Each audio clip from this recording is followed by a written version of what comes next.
म्हणजे काही दिवसांपासून 370 रुपयांची बिर्याणी खूप ट्रेंडिंग मध्ये आहे. स्टँडअप कॉमेडियन प्रणित मोरेच्या शो मध्ये झालेला हा बिर्याणीचा विषय तुम्हाला तर माहिती असेलच.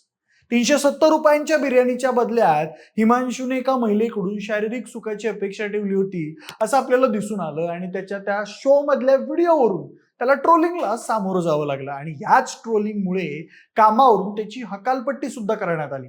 त्याचबरोबर प्रणित मोरेने सगळ्यांची जाहीर माफी मागून त्याचं इंस्टाग्राम अकाउंट पण बंद केलं. पण मंडळी, हा वाद अजून पूर्णपणे शांत झालेला नसतानाच कॉमेडियन प्रणित मोरेच्या शो मधील दुसरा एक व्हिडिओ सध्या व्हायरल होतोय, ज्यात काही दिवसांपूर्वी त्या मुलाप्रमाणेच एका डॉक्टर मुलीनेही प्रणित मोरेच्या शो मध्येच काही वादग्रस्त विधानं केलेली होती. तिचा मेडिकल कॉलेजमधील अनुभव सांगताना या डॉक्टर मुलीने मेडिकल शिकणाऱ्या विद्यार्थ्यांकडून केल्या जाणाऱ्या कॅडेव्हर डिसेक्शन बद्दल म्हणजेच वैद्यकीय शिक्षणासाठी वापरल्या जाणाऱ्या मृतदेहांबद्दल काही अशा गोष्टी सांगितल्या ज्यामुळे सोशल मीडियावर मोठी चर्चा सुरू झाली.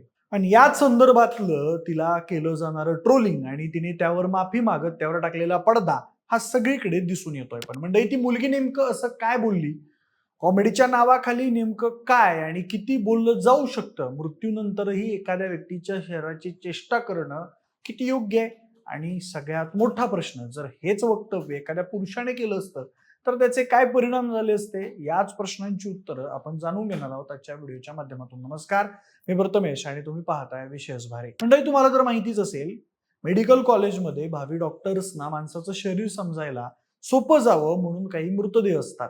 मुन्नाबाई एमबीबीएस पिक्चर मध्ये दाखवलंय बघा, अगदी तेच.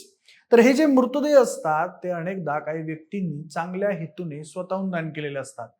त्यांच्या मृत्यूनंतरही त्यांचं शरीर काहीतरी उपयोगी यावं असा उदात्त हेतू यामागे असतो.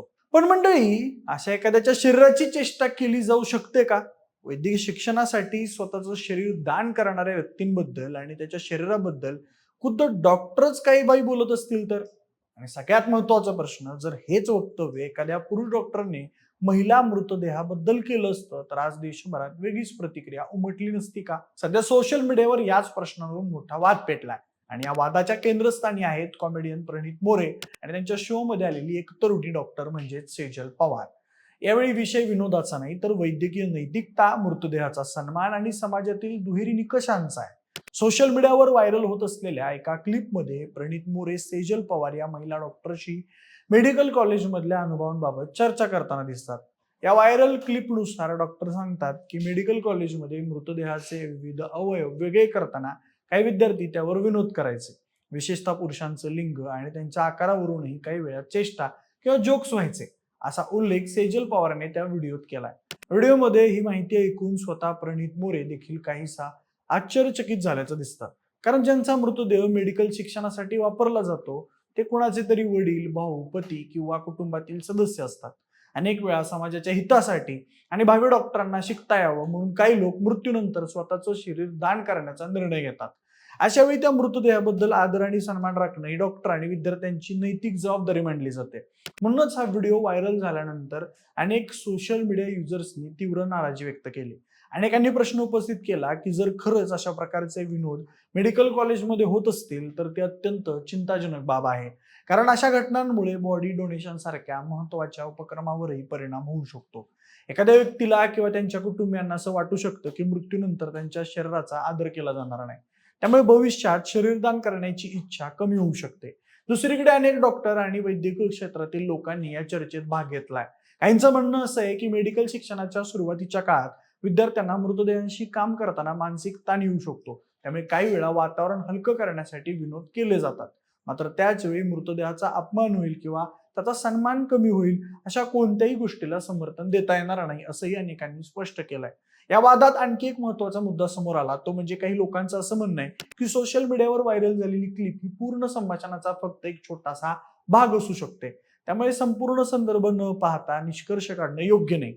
एखादं विधान कोणत्या संदर्भात केलं गेलं, त्याचा उद्देश काय होता आणि पूर्ण संभाषणात नेमकं काय बोललं गेलं हे समजून घेणं गरजेचं आहे. मात्र या चर्चांमध्ये सगळ्यात जास्त हायलाइट झालेला मुद्दा म्हणजे समाजात स्त्री पुरुष विषयावर असलेले डबल स्टँडर्ड्स.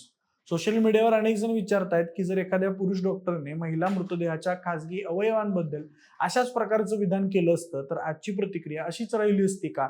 त्याच्यावर कठोर कारवाईची मागणी झाली नसती का? त्यांचा परवाना रद्द करण्याची मागणी झाली नसती का? आणि न्यूज चॅनल्सवर दिवसेंदिवस त्याच्यावर चर्चा सुरू नसती का? यामुळे आता हा वाद केवळ एका डॉक्टरच्या विधानापुरता मर्यादित राहिलेला नाहीये, तो समाजातील समानता, नैतिकता आणि स्त्री पुरुषांविषयीच्या वेगवेगळ्या निकषांपर्यंत पोहोचलाय.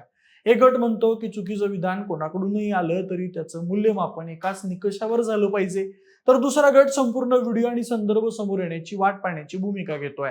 सध्या सोशल मीडियावर या विषयावर जोरदार चर्चा सुरू आहे. काही लोक याला मेडिकल शिक्षणातील वास्तव मानत आहेत, तर काही जण त्याला असंवेदनशील विनोद म्हणतायत, तर काहींना यात समाजातील दुहेरी निकष दिसत आहेत. मात्र अंतिम निष्कर्ष काढण्यापूर्वी संपूर्ण संदर्भ आणि सत्य समोर येणं आवश्यक आहे.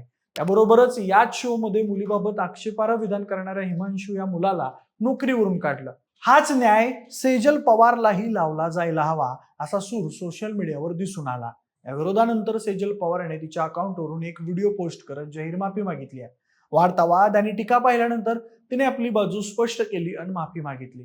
तिने म्हटलं की माझा कोणाचाही अपमान करण्याचा हेतू नव्हता, मात्र तो व्हिडिओ पुन्हा पाहिल्यावर मला समजलं की लोकांच्या भावना दुखावल्या गेल्या. हेतूपेक्षा त्याचा झालेला परिणाम अधिक महत्वाचा असतो याची मला जाणीव झाली आहे.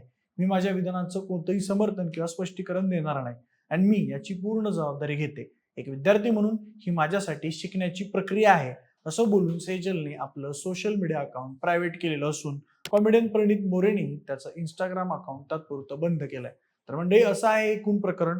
कॉमेडी, पॉडकास्ट, मुलाखती किंवा सार्वजनिक चर्चांमध्ये कोणत्या गोष्टी बोलल्या जाव्यात आणि कोणत्या मर्यादा पाळल्या जाव्यात याबाबत समाज अधिक संवेदनशील होताना दिसतोय. त्यामुळे प्रत्येक नव्या वादानंतर ही चर्चा पुन्हा सुरू होते आणि यावेळीही तेच घडताना दिसतंय. या प्रकरणात सध्या सोशल मीडियावर दोन स्पष्ट गट दिसत आहेत. एक गट म्हणतोय की मृतदेहाचा सन्मान हा कोणत्याही परिस्थितीत अबाधित राहिला पाहिजे, तर दुसरा गट संपूर्ण संदर्भ समोर येण्याची वाट पाहण्याची भूमिका घेतोय. पण या वादामुळे एक गोष्ट पुन्हा अधोरेखित झाली की आजच्या डिजिटल युगात काही सेकंदाचा व्हिडिओही एखाद्याचा करेक्ट कार्यक्रम करू शकतो. एकूणच तुम्हाला या संपूर्ण प्रकरणाबद्दल काय वाटतंय ते आम्हाला कमेंट करून नक्की सांगा. सोबतच आपल्या विशेष भारीच्या युट्यूब चॅनलला सबस्क्राईब करायला अजिबात विसरू नका. धन्यवाद.